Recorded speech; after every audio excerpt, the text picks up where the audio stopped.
Hola a todos, yo soy Beth Yo soy Alejandro. y bienvenidos a este episodio de Paranormalmente Hablando. Bueno, hoy voy a contarte un caso que a día de hoy sigue sin resolver, pasó a finales de los 70 y es un caso que te deja con muchas preguntas y me interesaba traerlo al canal para que hablemos de las teorías y ver qué opinas. ¿Conoces el caso de las cartas de Circleville? La verdad es que solo he escuchado que trata de unas cartas anónimas que llegaban a un pueblo, ¿puede ser?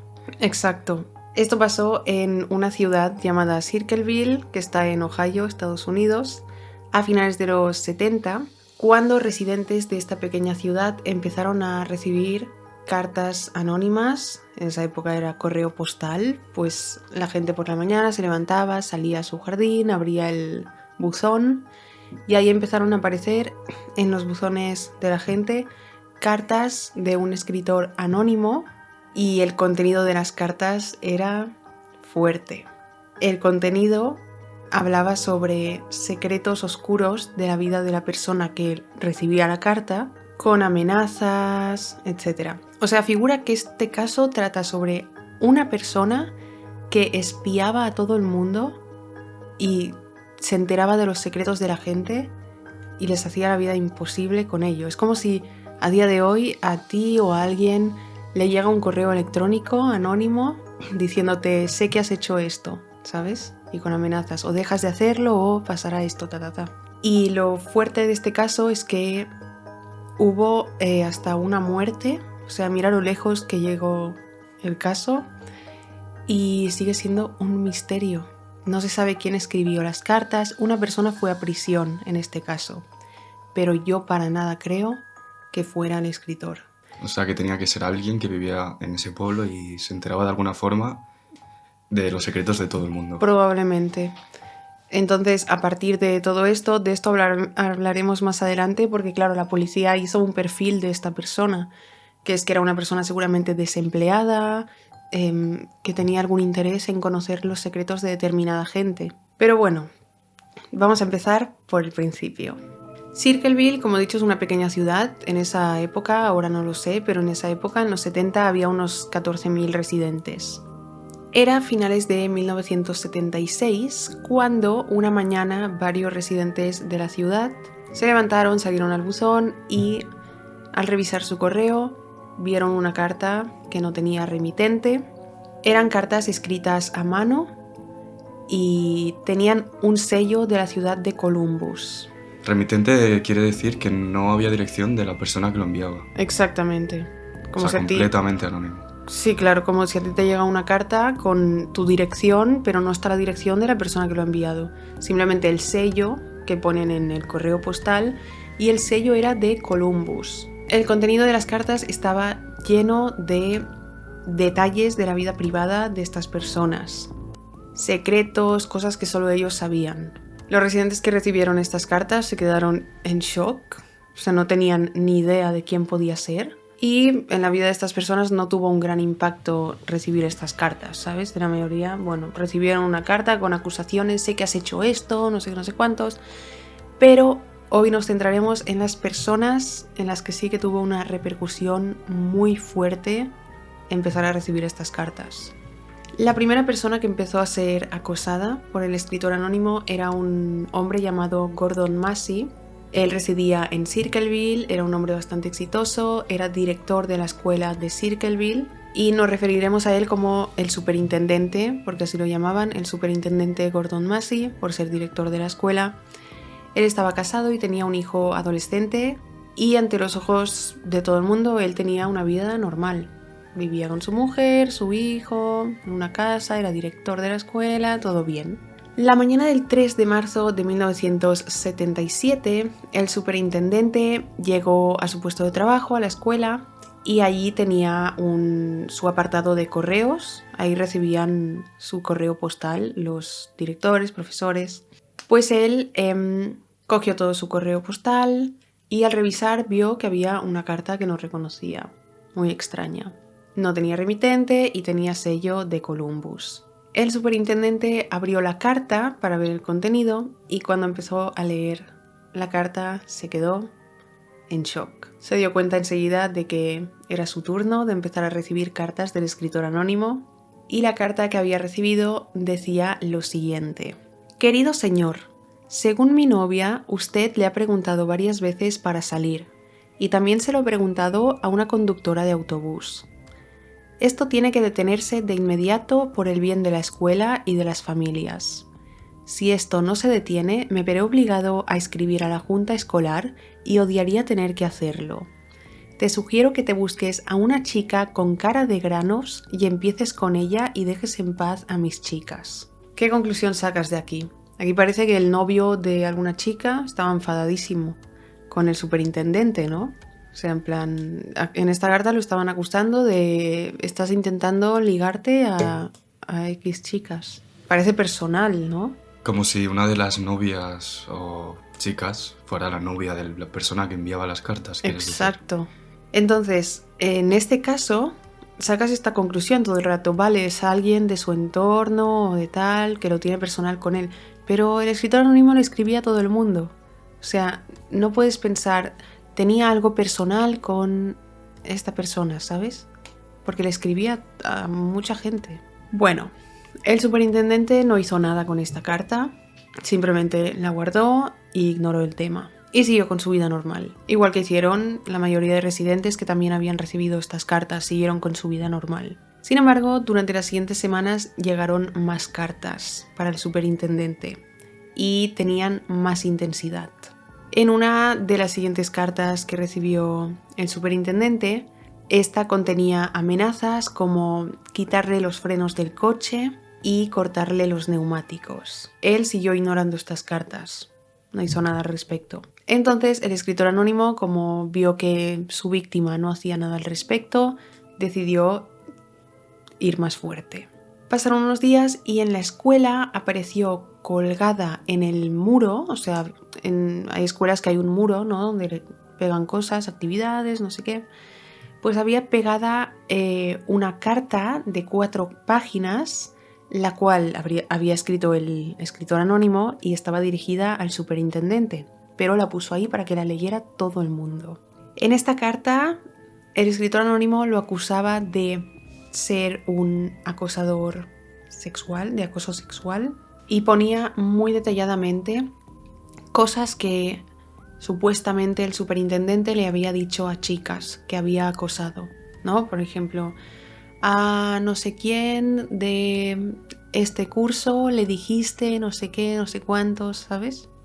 Muy detallado.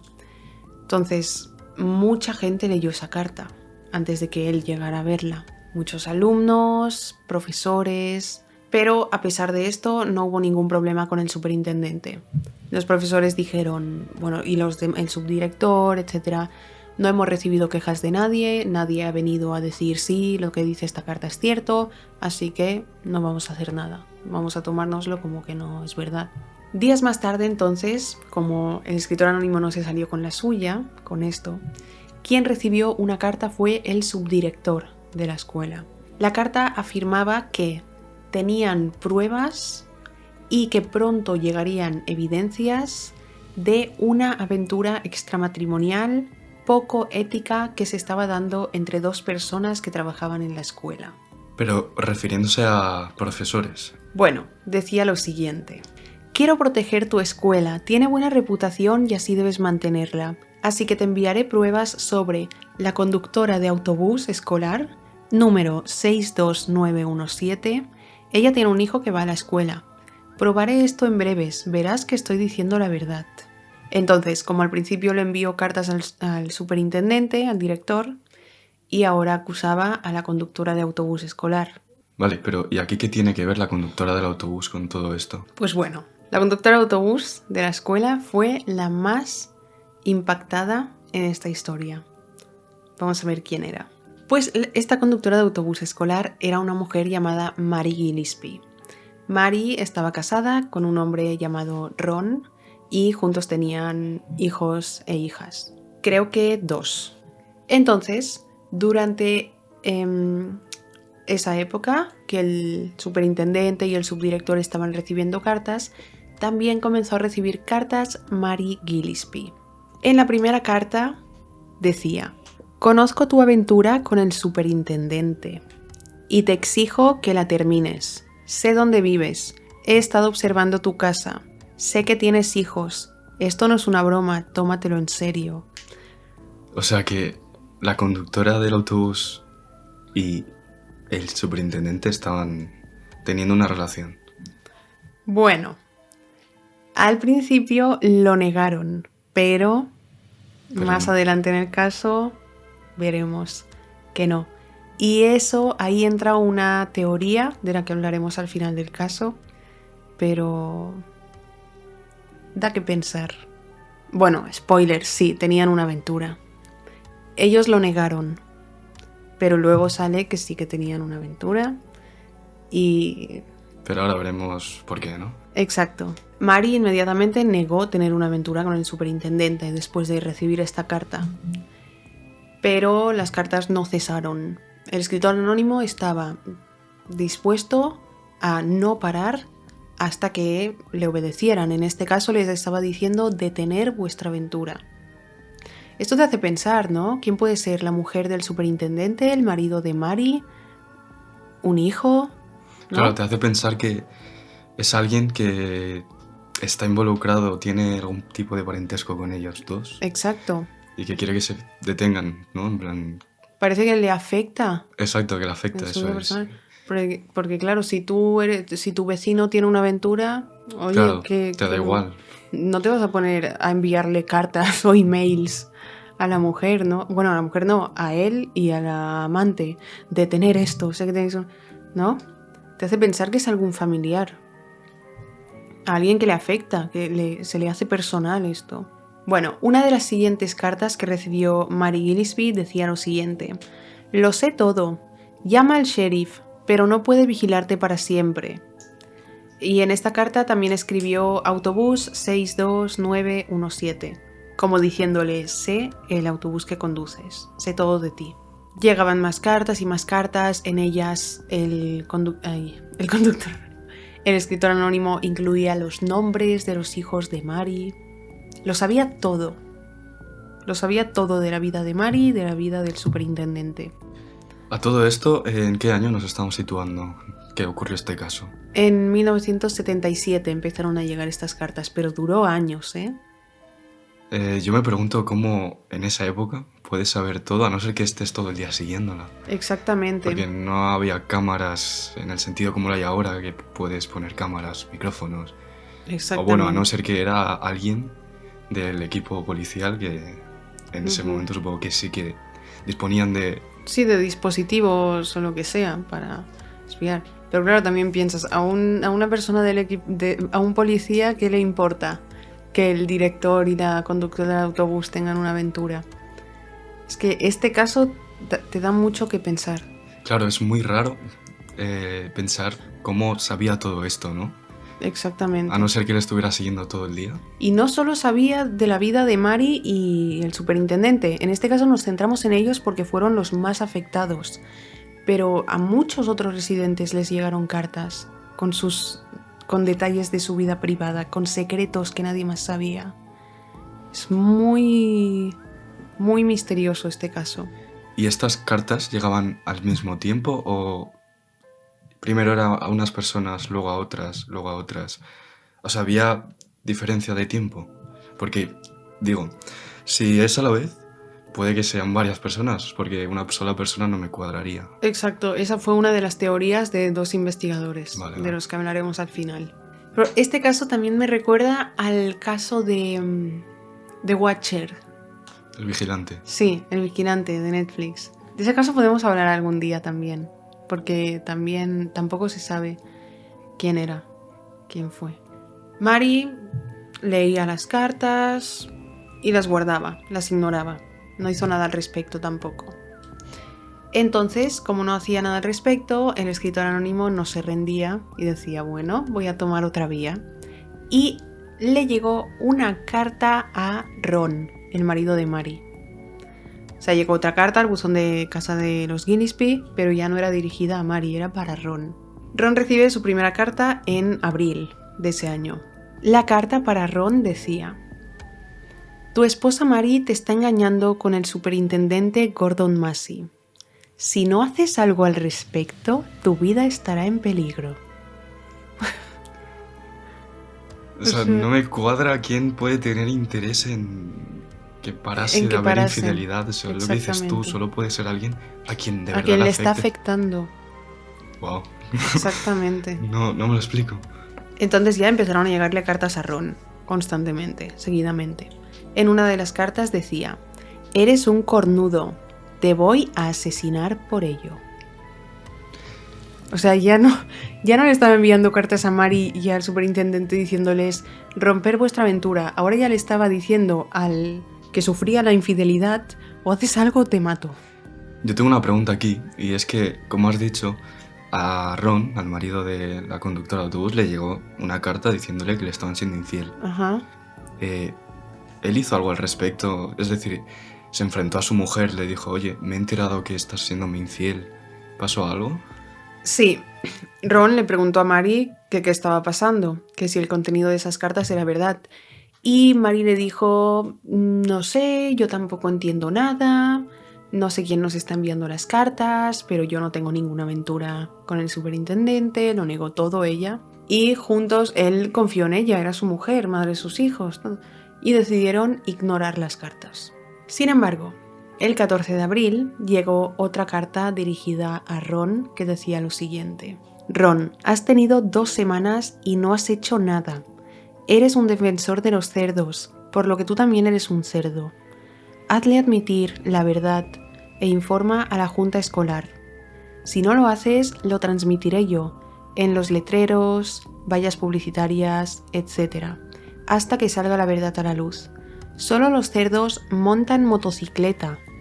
Buena caza en tu camión rojo y blanco de camino al trabajo. Hablaba un poco extraño, o sea, escribía un poco extraño esta persona, porque aquí no sé a qué se refiere. Solo los cerdos montan motocicletas. Buena caza en tu camión rojo y blanco de camino al trabajo. Ron tenía un camión rojo y blanco con el que conducía al trabajo. Pero bueno, la carta no acaba aquí, también le puso: la seguí durante semanas el verano pasado, a Mary, y la vi reunirse con él varias veces. Esto no es una broma. Vale, entonces aquí él afirma que se enteraba de todo esto. Exactamente. Porque seguía a las personas a las que acosaba. Eso parece. ¿Verdad? Vale. Eso parece. Ron recibió una carta que esta sí que tenía dirección de retorno. La dirección de retorno era 550 Ridgewood, Circleville, Ohio. Ron miró cuál era esta dirección y era la dirección de la casa donde vivía el superintendente. Pero esto está claro que el escritor anónimo lo hizo para meter más leña al fuego, ¿no? Para decirle: mira, vive aquí. En este punto todo esto se estaba investigando, obviamente estas personas acabaron yendo a la policía, pero las evidencias eran escasas, no sabían qué hacer con esas cartas. No se sabía nada, no podían hacer nada, no había dirección de... O sea, no había remitente, no sabían qué se podía hacer. Simplemente sabían que las cartas eran enviadas desde Columbus, por el sello. Claro, según has dicho, también las cartas eran escritas a mano. Exacto, eran y supongo que escritas a mano. investigaron incluso esto y no se llegó a ninguna conclusión. Exacto. La policía sacó la siguiente descripción del escritor anónimo. Dijeron que él vivía en Circleville, si no, no podría hacer esto, que era vecino de todas estas personas, que tenía mucho tiempo libre, probablemente era desempleado, y dedicaba su tiempo libre a espiar a los vecinos, a escribir estas cartas, a irse hasta Columbus a enviar las cartas. ¿Por qué? Porque seguramente en la oficina postal de Circleville lo reconocerían. Otra cosa que la policía pudo analizar de las cartas es que presentaban muchas faltas de ortografía. Todas las cartas estaban escritas en mayúsculas también y muchas faltas de ortografía. Sin embargo, la policía pensaba que el escritor anónimo hacía faltas de ortografía a propósito. ¿Por qué? Si yo, por ejemplo, siempre escribo una palabra mal, no puede ser que yo en una carta la escriba bien y en otra mal. y luego en otra bien. Esa palabra, ¿sabes? Normalmente cuando fallamos en determinadas palabras... Nos equivocamos siempre. Sí. Pues a él no le pasaba esto. En algunas cartas tenía faltas de ortografía en unas palabras que en las siguientes cartas lo escribía perfectamente y fallaba en otras. Entonces llegaron a la conclusión de que el escritor anónimo quería fingir ser una persona sin educación, inculta, para distraer de alguna manera a los investigadores, pero ellos creían, a partir de analizar su lenguaje, cómo se comportaba, que en realidad era una persona con mucha educación y muy inteligente. Y también a mí me hace pensar que esta persona tenía dinero, porque ¿qué persona desempleada se puede mantener durante mucho tiempo sin trabajar y dedicando su tiempo libre a espiar a personas? Exacto. Entonces tendría que tener dinero para poder hacer esto, ¿no? Exactamente. Y además, ahora que dices esto, como he dicho, el sello era de Columbus. Columbus está a media hora de Circleville, en coche. Por lo que esta persona, cada vez que enviaba una carta, conducía hasta Columbus y conducía hasta Circleville de vuelta. También mucho dinero para gasolina, ¿no? Y mucho tiempo libre. Vale, entonces la policía sacó las siguientes conclusiones: que era una persona inteligente, desempleada y con mucho tiempo libre, y que fingía escribir mal para distraerlos. Exacto. ¿Sacaron más conclusiones? Concluyeron también que tenía que ser una persona, como hemos dicho, que le afectaba personalmente la aventura de Mary y el superintendente, o le afectaban personalmente los problemas de las demás personas a las que acusaba. Que le tenía que afectar directamente, porque nadie invierte todo su tiempo en extorsionar a dos personas si no tienes nada que ver, si no te afecta lo que están haciendo, ¿no? A no ser que fuera una persona que le afectaba la inmoralidad de otras personas, ¿no? Bueno, después de muchas cartas, finalmente Mary admitió tener una aventura con el superintendente. Pero, dijo, yo no tenía ninguna aventura con el superintendente antes de las acusaciones. Cuando nos acusaron, entonces empezamos a tener una aventura. Un poco raro esto, ¿no? Bastante. Pero bueno, vamos a seguir porque las cosas se ponen mal. No hemos llegado al punto extremo de este caso todavía. Entonces saltamos un año adelante. Mary y Ron estaban en su casa e invitaron a Karen, que era la hermana de Ron, y a su marido, que se llamaba Paul Freshour. Y los cuatro juntos estaban ahí en casa pensando y hablando sobre quién podía ser el escritor anónimo, sacando conclusiones, apuntando posibles sospechosos, gente con quien habían tenido problemas en el pasado, gente con quien se llevaban mal, con quien habían tenido una disputa, algún vecino, cualquier persona que pudiera ser un posible sospechoso. Ellos pensaron, la persona que está haciendo esto os conoce, o sea, nos conoce, es una persona con la que habéis tenido que compartir esta información, tiene que ser una persona con la que hay una relación, ¿sabes? Entonces, Mary, Ron, Karen y Paul sacaron la conclusión de que el principal sospechoso podría ser un hombre que un año antes de que empezaran las cartas se le insinuó a Mary y Mary lo rechazó. Este hombre era un conductor de autobús escolar, también un compañero de trabajo de Mary llamado David Longberry. Ellos habían sido amigos, compañeros del trabajo que hablaban, eran amigos, pero dejaron de ser amigos después de esto. David como que se le insinuó a Mary le dijo no, y ahí cortaron la amistad. Trabajaban, eran compañeros de trabajo, pero no, hola y adiós. Esto tendría algo de sentido porque el escritor anónimo sabía qué autobús conducía a Mary. David trabajaba en la escuela, donde estaban las dos personas que acosaba el escritor anónimo. Entonces dijeron, esto solo lo puede estar haciendo una persona que esté dentro de vuestra vida. Que tenga relación o haya tenido relación. Exactamente. Y que haya visto algo. El superintendente y Mary tenían una aventura y quizá en la escuela detrás de no sé dónde o en el despacho y alguien los vio, ¿sabes? O sea, tenía que ser una persona que estaba cerca de ellos, que los podía observar. Entonces Mary y Ron, ya convencidos de que era David Longberry, decidieron enviarle un par de cartas a su casa, diciéndole que si él era quien estaba haciendo esto, tenía que parar y si no se detenía inmediatamente, irían a la policía a acusarlo a él. Los siguientes días, después de haber enviado estas cartas a David, Mary salió al buzón con la esperanza de que no llegara nada más, y así fue durante 2 semanas. El escritor anónimo se ausentó 2 semanas. Sin embargo, las cartas pararon, así que se relajaron, ya está, se ha acabado el tema. Pues no. El escritor anónimo volvió después de 2 semanas, mucho peor.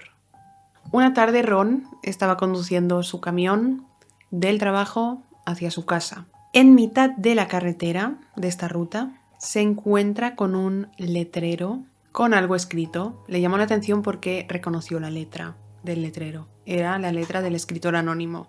El letrero decía: el superintendente Gordon Massey ha tenido relaciones sexuales con la hija de Ron y Mary, de 12 años. El director de la escuela.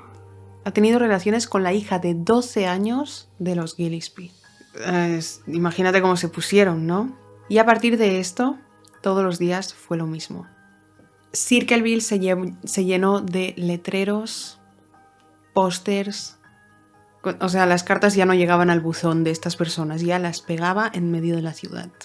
Y estos carteles estaban colocados en las rutas que ellos hacían en coche, en la ruta del autobús escolar de Mary, en la ruta del camino de la casa al trabajo de Ron. Supongo que hecho a propósito para que lo vieran. Exactamente.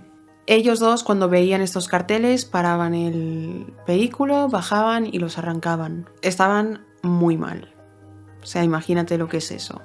Si las personas con acoso por redes sociales, etcétera, te pones muy mal, ¿sabes? O sea, es horrible. Imagínate por la ciudad, por la pequeña ciudad en la que vives, que eso era como un pueblo, que peguen carteles con acusaciones hacia ti. Claro, al final en las redes sociales te pueden acosar o pueden hacer comentarios negativos hacia ti, pero lo ve gente que a lo mejor tú no conoces o no te puede afectar que tal persona lo sepa tanto como Claro. sí. Pero en su caso era en la ciudad o el pueblo, ¿no? Era un pueblo. En el que... No, era una ciudad, pero una pequeña ciudad de pequeña 14.000 ciudad. habitantes. Pues en la pequeña ciudad donde ellos viven, donde mucha Conocen gente a todo los el mundo, conoce, sí. O sea, le estaba afectando la vida muy... Claro. Imagínate, esa mujer trabajaba en la escuela. El hombre era director de la escuela. Todo el mundo se conocía, ¿no? Imagínate la gente, el director de la escuela de mis hijos está siendo acusado de que ha tenido relaciones con una menor. O sea, imagínate lo que podía llegar a afectarles todo esto. Además son acusaciones muy fuertes. Muy graves. Y graves. Bueno, Ron estaba muy mal, Mary también, el superintendente también, pero Ron empezó a levantarse muy pronto de madrugada para recorrer toda la ciudad y arrancar todos los letreros que encontraba. A ese nivel le llegó a afectar a la vida de estas personas. Exacto, el acoso de esta persona anónima. Estaban viviendo un horror.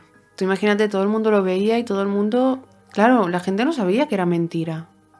Y la gente decía, están diciendo que no sé qué, no sé cuántos... ¿Sabes? Todo el mundo con el rumor. La gente lo leía y todos con el rumor. Y ellos pasaban por ahí, imagínate, todos mirándolos, ¿no? Dicen que tienen relaciones con una menor. Es que es muy fuerte, es horroroso. Bueno, si parece que esto ya estaba mal, esto no es lo peor de este caso. Pasó algo que nadie esperaría. Y nadie espera. Un fin de semana de agosto, Mary y su cuñada Karen se fueron de viaje a Florida. Hicieron un viaje de chicas, específicamente se fueron para desconectar de todo lo que estaba pasando. Por lo que Ron se encontraba solo en casa con sus hijas. En ese momento, quien se encontraba con Ron era su hija Tracy. Y Tracy es quien contó lo que pasó a continuación. Era de noche y el teléfono de la casa empezó a sonar. Tracy escuchó como su padre Ron cogía el teléfono y empezaba a chillarse con la otra persona. Después de chillarse durante un rato, Ron colgó. Tracy vio cómo cogió su revólver calibre 22, le dio un beso de despedida y salió por la puerta. Se subió a su camión y comenzó a conducir. Se puede teorizar que quien hizo esa llamada fue el escritor anónimo, ¿no? Porque según Tracy, Ron cogió el teléfono enfadadísimo y salió con una pistola a la calle. Así que podemos figurar que salió a confrontarlo. 15 minutos después de haber salido de su casa, Ron perdió el control en el volante, se estrelló contra un árbol y murió. ¿Se saben las causas de por qué ocurrió esto? Pues supuestamente fue un accidente, pero mucha gente cree que fue un asesinato. La familia cree que el escritor anónimo estuvo involucrado en el accidente de Ron. Ron había recibido cartas donde el escritor anónimo le había amenazado con manipular su camión o decirle sé qué camión conduces. Les lanzaba amenazas de muerte, ¿sabes? A Ron le lanzó una amenaza de muerte. O haces que tu mujer termine su infidelidad o te voy a asesinar, le dijo. La policía descubrió que Ron disparó su pistola antes de estrellarse. Sin embargo, buscaron en todo el trayecto que hizo, desde su casa hasta el árbol donde chocó, y no encontraron ninguna bala, un impacto de bala, nada. Así que la policía clasificó el caso como un accidente. Pero la familia de Ron estaba convencida de que el accidente fue parte de un juego sucio por parte del escritor anónimo. La familia teorizó que el escritor anónimo estaba en el jardín de la casa, llamó a Ron empezó a discutir con él, lo vio por la ventana espiándolo, colgó, cogió el revólver y salió para perseguirlo. Ahora, cuando le realizaron la autopsia a Ron, vieron que su nivel de alcohol en sangre estaba muy por encima del límite legal. La familia de Ron dijo que eso era totalmente imposible porque él no bebía, no era bebedor. Sin embargo, la policía pues sacó la conclusión de bueno, pero es que justo estabais pasando por una época de mucho estrés, no sé qué, y Ron pudo, al haberse quedado solo en casa, aprovechar para pues ponerse a beber. Una vez murió Ron, otros residentes de Circleville, aleatorios, empezaron a recibir cartas que decían: el sheriff llamado Dwight Radcliffe, era el sheriff del condado, está encubriendo cosas. En las cartas también lo acusaban de corrupto, a este sheriff, y acusaban al forense de Circleville de haber abusado sexualmente de menores. O sea, aleatoriamente se empezaron a enviar cartas a otros residentes con acusaciones hacia el sheriff y hacia el forense. Saltamos a 1980. Las cartas continuaron todo ese tiempo. Las cartas nunca pararon. Mary seguía recibiendo cartas llenas de insultos, amenazas, y todas estas cartas seguían diciéndole que admitiera su infidelidad. A todo esto, Ron murió. Me he saltado esta parte. Ron muere y Mary empieza una relación con el superintendente, ya una relación formal y pública. ¡Wow! Eso da que pensar, ¿eh? Sí. Pasamos a 1983. Siguieron las cartas siempre. O sea, imagínate, desde el 77 hasta el 83 nunca paró nada. Yo me hubiera mudado. Y yo me voy. Bueno, la mañana del 7 de febrero de 1983, Mary estaba conduciendo el autobús escolar, haciendo la ruta con el autobús lleno de adolescentes que llevaba al instituto. Y en un punto de la ruta, muy cerca de donde murió Ron, aparece un cartel con acusaciones hacia ella. Ella detuvo el autobús, bajó, arrancó el cartel y debajo del cartel había una caja pegada, conectada con una cuerda en el cartel que arrancó. Ella arrancó la caja y se la guardó para llevársela a su casa por la tarde y mirarla después del trabajo. Por la tarde, cuando llega a su casa, abre la caja y adentro se encuentra con una pistola. Lo lleva a la policía, todo tal cual. Pues mira, ¿por qué había una pistola en esa caja conectada con una cuerda en el cartel de acusaciones de ella?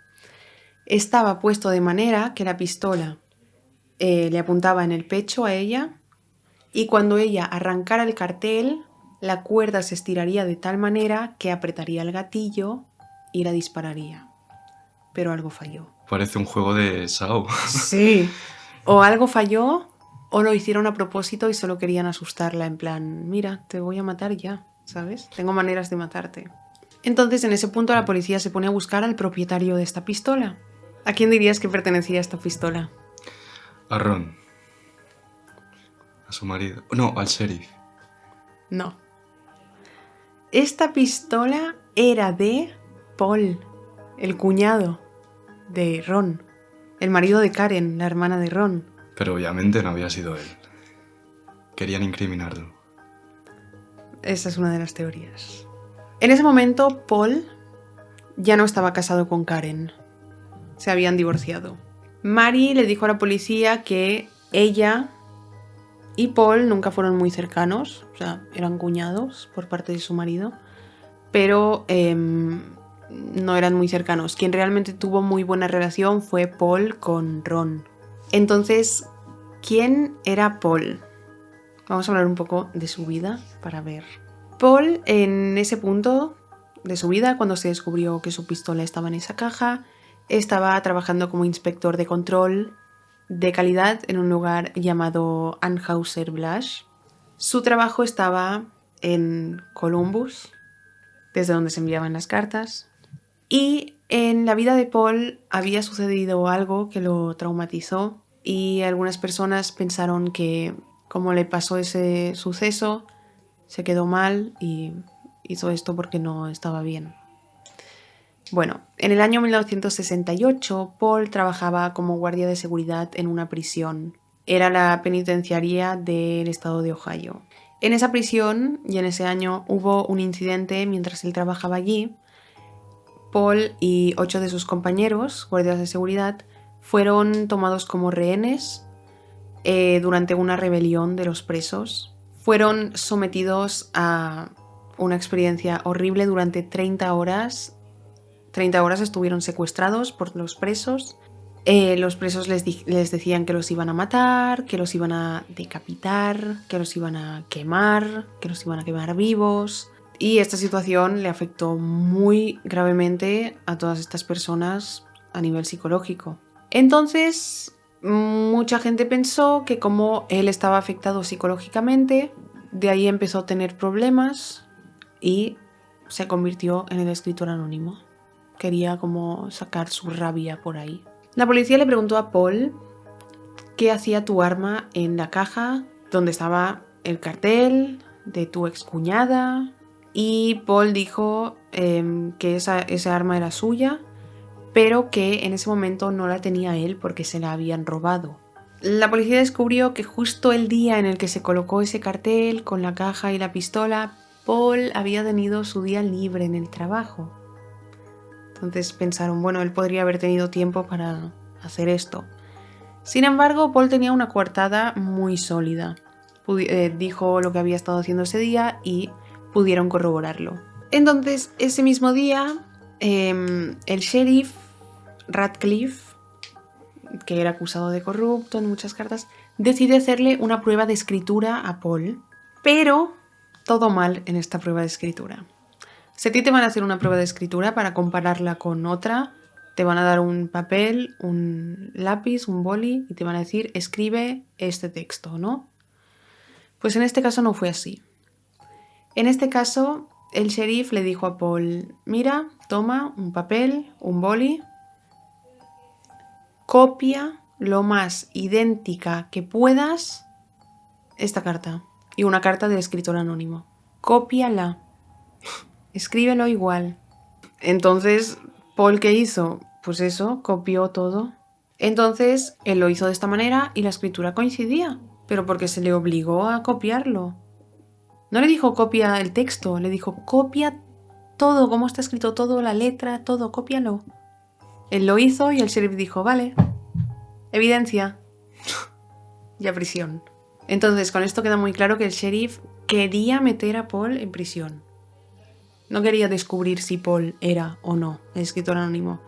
lo quería meter en prisión y le hizo crear la evidencia para enviarlo a prisión. Por lo tanto, fue acusado oficialmente de intento de asesinato hacia su cuñada, su excuñada.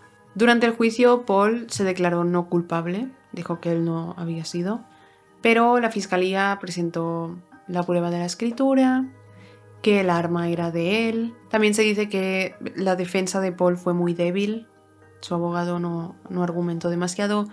Paul tampoco hizo nada, no subió a defenderse, no se defendió, simplemente pues se resignó a que eso era lo que estaba pasando.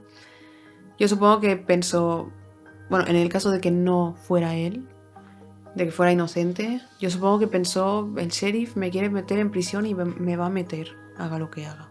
Entonces fue condenado a entre 7 y 25 años de prisión. Mary dijo que ella había tenido sus sospechas de que Paul era el escritor anónimo y que Karen le dijo lo mismo. También creía que su exmarido podía ser el escritor anónimo. Entonces, bueno, Paul está en prisión, el escritor anónimo supuestamente ya está entre rejas, tendría que parar todo. Pues para sorpresa de todos, mientras Paul estaba preso, siguieron todos recibiendo cartas anónimas. Y el mismo Paul recibió una carta anónima a prisión. La carta que recibió Paul cuando estaba en prisión decía: estoy decidido a mantenerte en prisión.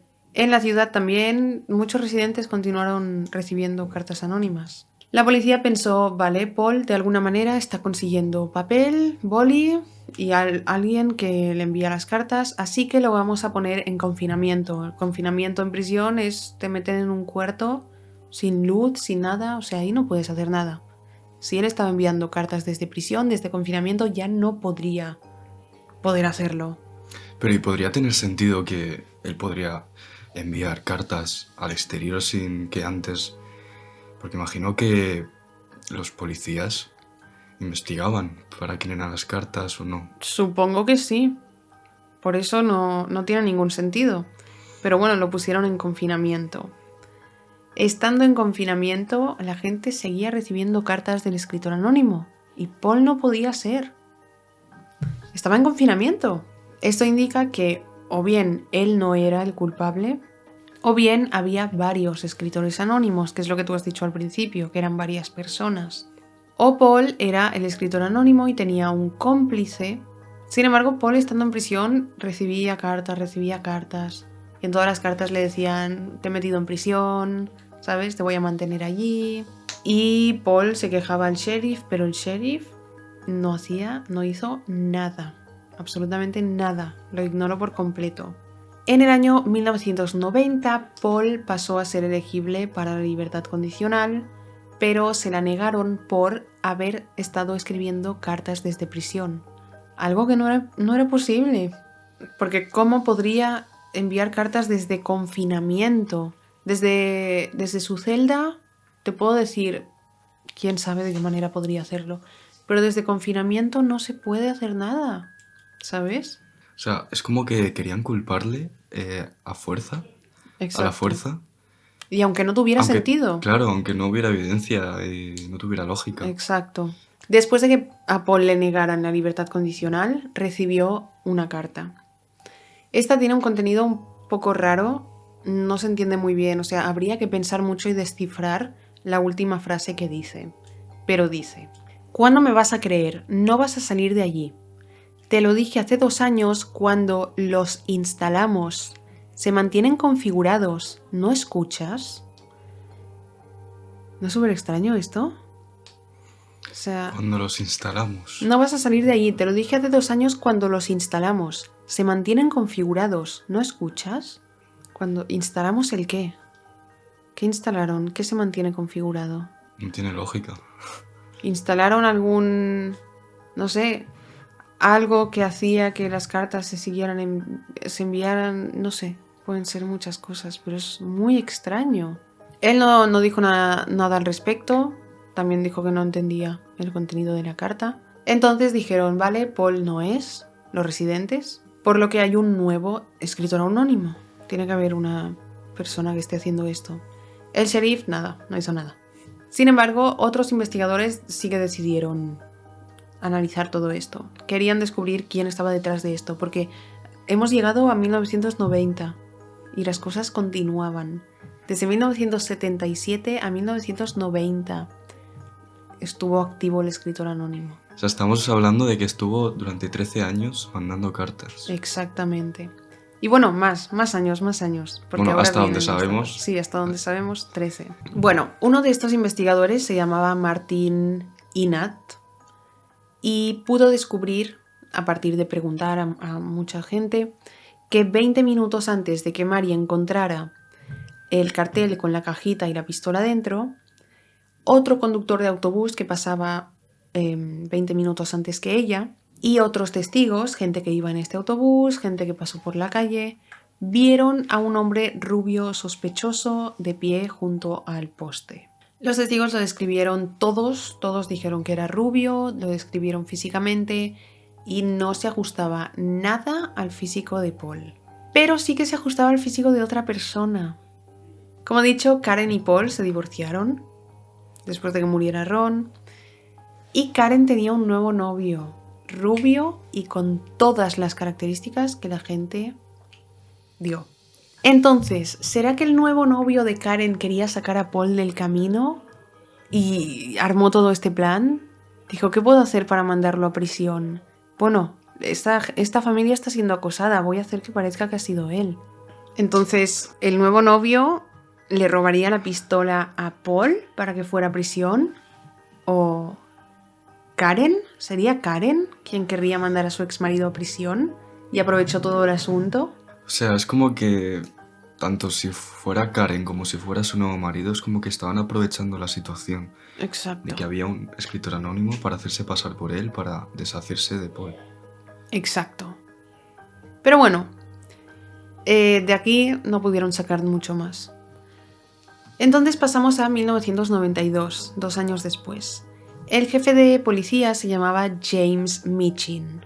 Este señor recibió una carta del escritor anónimo que contenía lo siguiente. La verdadera escritora anónima de cartas fue Mary todo el tiempo. ¿Cómo te quedas? O sea, la propia víctima era la acosadora.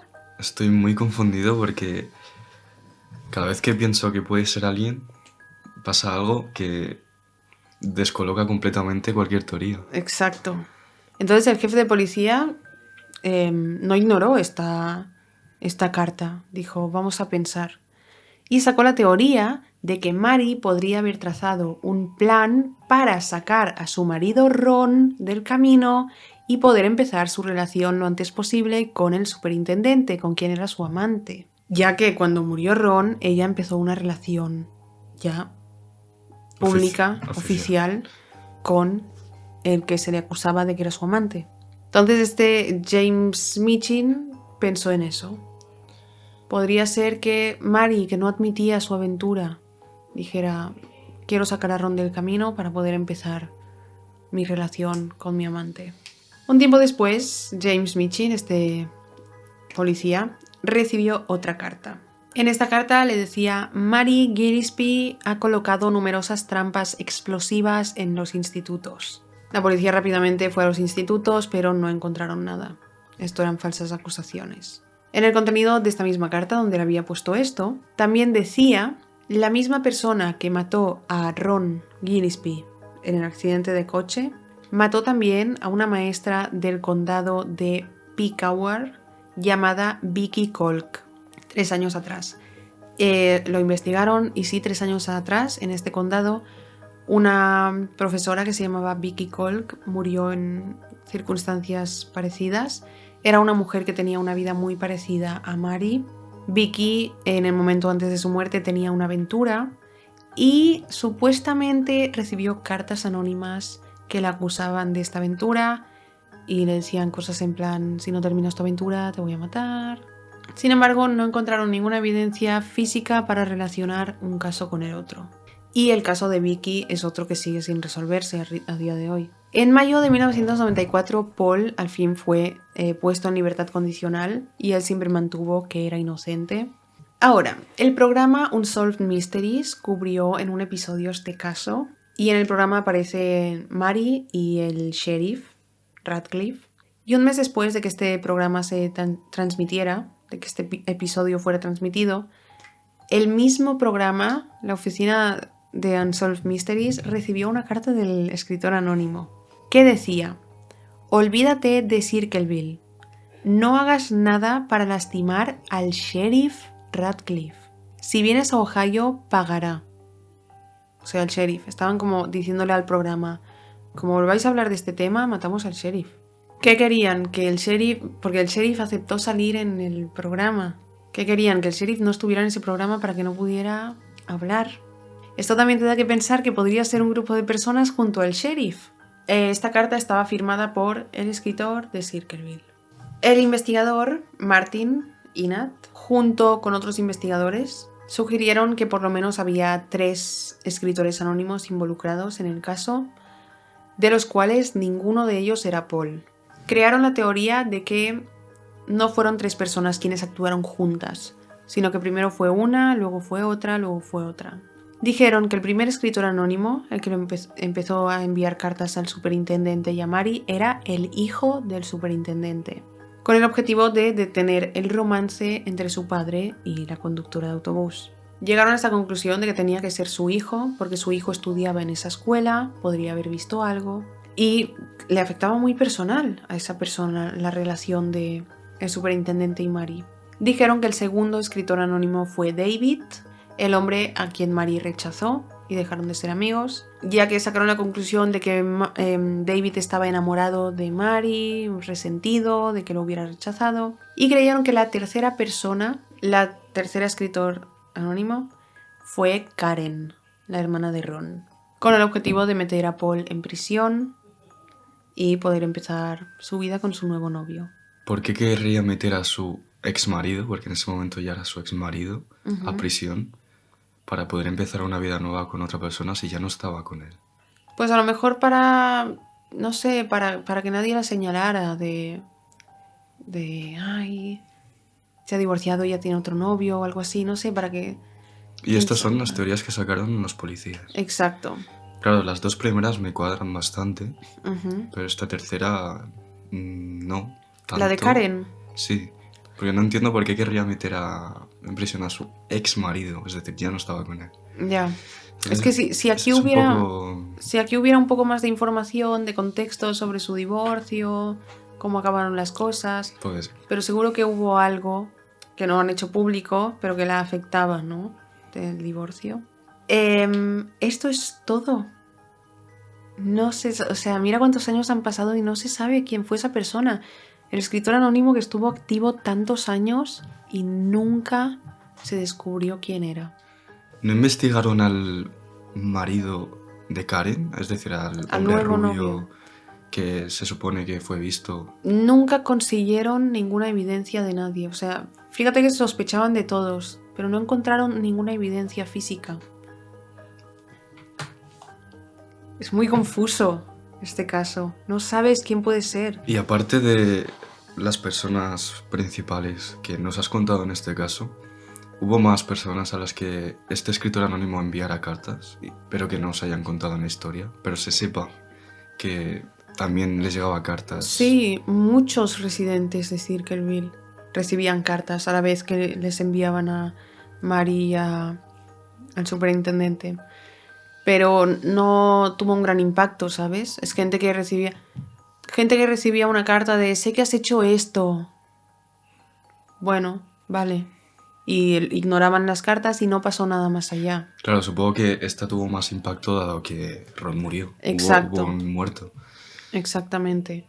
Hubo un muerto y cualquier persona de su entorno podría haber sido el escritor anónimo. Estaba claro que al escritor anónimo le afectaban personalmente, no se sabe por qué, los secretos o las acciones inmorales de todos los residentes, pero en especial se centraba en estas familias, en la de Mary y en la del superintendente. Es muy confuso, no sé. Muy confuso. No sé qué pensar, no sé qué teoría sacar. Es muy, muy, muy confuso. Yo tampoco sé quién, no sé decirte, estoy casi convencida de que era esta persona, no tengo ni idea. Lo de que podría ser el hijo, del superintendente me puede encajar un poco, porque el hijo estudiaba en esa escuela, sabía quién era Mari, sabía que ella conducía ese autobús, era la conductora de su autobús. Y le podría afectar Claro, porque era su padre. Sí, el director era su padre. Los hijos de Mari también estudiaban en esa escuela, por lo tanto por eso conocía sus nombres, ¿sabes? Era un chico que estaba en el entorno de donde pasaba todo esto. O sea, la escuela era un sitio perfecto para enterarse de la vida de todos. Luego la segunda teoría de que era Mari para deshacerse de su marido, Sí. también me puede cuadrar de alguna forma. Ya. Sí, también podría ser ella misma. Podría haber sido ella misma. Es que, claro, en los 70, una mujer tiene una aventura y quiere una relación con su amante. ¿Cómo lo hace? ¿Sabes? Divorciarse y todo eso, igual armó el plan. Pero claro, también pienso, ¿por qué destaparía su propia aventura? Es un lío este caso. Claro, es verdad, piensas que pueda ser ella, pero a la vez lo que dices tú. Sí. No Sí, tendría sentido que para conseguir eso, ella misma dijera, estoy teniendo una aventura. Claro. exacto. Yo creo que sí. Tiene agujeros por todos lados. Claro, lo que hubiera hecho es tirar por otras acusaciones que no la señalaran a ella y cuando Ron muriera empezar a salir con el superintendente. Pero acusarse a sí misma, poner un cartel de que el superintendente había abusado de su hija de 12 años, es como demasiado, ¿no? Y sobre el sheriff, ¿qué opinas sobre el sheriff? Todos decían que era corrupto, no hacía nada, no investigaba nada. Quiso meter a Paul en prisión. El sheriff quiso meter a Paul en prisión. ¿Sabes? No hizo una prueba de escritura, le obligó a calcar la escritura del escritor anónimo. Pues ahora que has dicho lo del sheriff, podría cuadrarme el hecho de que fuera él. Siendo una persona que tiene que vigilar a los ciudadanos, que tiene que estar constantemente en las calles. Exacto. Luego, más cuando me has dicho que la carta que enviaron al programa de Unsolved Mysteries Sí. decía que no lo involucraran. Y luego lo que has dicho de obligar a meter a prisión a Paul. Pero claro, no hay mucha información tampoco sobre él, ¿verdad? Sobre No. el sheriff. Porque se supone que también le llegaron cartas a él. Exacto. A lo mejor pudo hacerlo para distraer. Desviar la atención de, mira, yo también soy víctima. Exacto. Pero a mí me da la sensación de que eran dos o más personas. Quienes estaban detrás de todo este plan. Y en algún momento hubo problemas entre unos y los otros, ¿sabes? Por eso en un momento empezaron de repente cartas hacia muchas casas aleatorias diciendo el sheriff Radcliffe es un corrupto. El sheriff es no sé qué, ¿sabes? Atacándolo. No sé, debe Y haber todas tanto ahí. enviadas desde Columbus. Sí. Y además, otra cosa que hay que analizar un poco es la letra de todas las cartas en conjunto. Fíjate que una carta, por ejemplo, es esta y otra carta es esta. La letra va cambiando un poco, ni que sea. Pues no sé qué pensar, la verdad, estoy muy confuso. Porque yo en un momento del caso, mientras me lo estabas contando, sí que he llegado a pensar que pudieran ser varios. Uh-huh. Pero, wow, no sé. Es un caso que te deja que no sabes qué conclusión sacar. No lo sabes. Bueno, Paul cuando salió de prisión luchó un montón para defenderse a sí mismo. Redactó un artículo de 127 páginas con teorías y cosas así que concluyó él mismo. Sin embargo, la gente dice que es un documento que lo lees y no entiendes nada. O sea, no sacas nada. Sales más perdido de lo que estabas. Pero bueno, él siempre se defendió, siempre dijo que era inocente y que la usaron como cabeza de turco, robándole la pistola, colocándola en ese lugar. Se me hace muy sospechoso también que en el lugar donde estaba el cartel y la pistola, 20 minutos antes se hubiera visto a un hombre rubio con una descripción que encajaba mucho con el nuevo novio de Karen. Es que eso también te hace pensar. Pero claro, Karen mataría a su hermano. Karen era la hermana de Ron. Sin palabras, ¿verdad? Es que no sabes No sabes qué pensar, no pensar. llegas a una conclusión. No llegas a una conclusión. Porque pueden ser muchas. Pueden ser, sí, puede ser cualquier persona, pero no se saca nada en claro. Es un caso que a día de hoy sigue siendo todo un misterio y no se sabe. Y por eso decían que era una persona muy inteligente el escritor, porque no lo descubrían, no podían descubrirlo. A pesar de que escribía a mano, se iba a la oficina de correo postal de Columbus, enviaba las cartas. Entonces, así se queda todo el mundo que conoce la información de este caso. Nadie sabe qué decir, qué pensar. Así que bueno, si alguien tiene otra teoría, que nos la ponga en comentarios. Si alguien ha sacado alguna conclusión de esta información, que la deje en comentarios. A mí me encantaría leer lo que opina la gente, porque yo estoy perdida en este caso, ¿sabes? No sé qué pensar. Así que bueno, esperamos que os haya gustado este episodio en el que nos hemos centrado en un caso muy misterioso de hace muchísimos años. Es que me parece muy fuerte que haga tantos años y siga sin resolver cuando hay seguramente huellas dactilares en las cartas y todo, ¿sabes? No sé, se me hace sospechoso el sheriff también. Todo el mundo es sospechoso aquí. Todo el mundo. Así que eso, dejadlo en comentarios, vamos a leer vuestras teorías porque me interesa demasiado saber qué piensa la gente de este caso. Si os ha gustado este episodio, si os ha parecido interesante, no olvidéis dejar un me gusta, suscribiros al canal. Los martes se suben nuevos episodios. Si queréis enviarnos alguna historia, hacedlo en este correo, en esta dirección de correo. Y bueno, gracias por pasar este rato viendo este podcast. Y nos vemos en otro episodio.